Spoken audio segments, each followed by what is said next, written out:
तर आपण पाहिलं असेल की 2 महिन्यापासून बांगलादेशात हिंदूंवर अत्याचार म्हणजेच एक आरक्षणाबद्दल मोर्चा निघाला होता.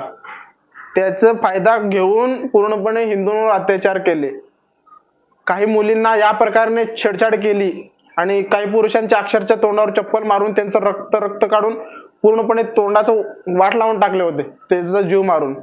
तरी त्यासाठी काय आपल्याला एक हिंदू म्हणून सहन झालं नाही काही लोकांना आणि आपलं काही हिंदुत्ववादी संघटनांना.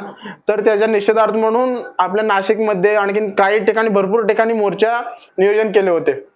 आणि ताजीच न्यूज आहे, काल नाशिकमध्ये मोर्चासाठी गेले होते काही लोक आणि आपले हिंदू बांधव.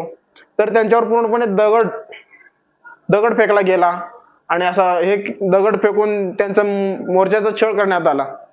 तर हा पूर्णपणे संविधानिक मोर्चे काढले होते.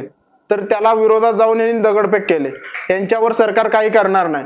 आणि जेव्हा यांनी मोर्चा काढतात तेव्हा पोलिसांची परमिशन नसती, नाही कुठल्या शासनाची परमिशन असते. तेव्हा यांना संविधान आठवत नाही, काही आठवत नाही.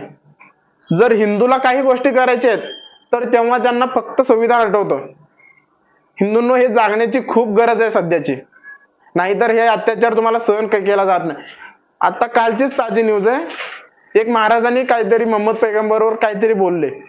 तर त्याच्या जे इतिहासात आहे तेच बोलले गेलंय बरं का.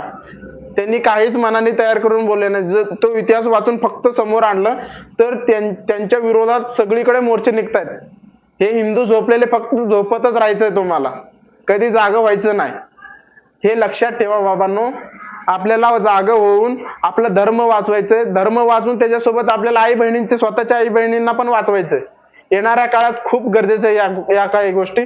तर याच्यासाठी चिंचवड म्हणजेच पिंपरी चिंचवड मध्ये मोर्चा आयोजन केले गेलेले आहेत. तर पुण्यातील जे पण हिंदू बांधव असतील, जे पण बघत असतील, त्यांनी जास्तीत जास्त संख्येने उपस्थित राहावे. उपस्थित राहून मोर्चाला थोडं बळ देऊन त्याला मोठा मोर्चा करून म्हणजे सरकारला जागा यावं की ह्या देशात हिंदू पण राहतात बहुसंख्यक. हा झोपलेला हिंदू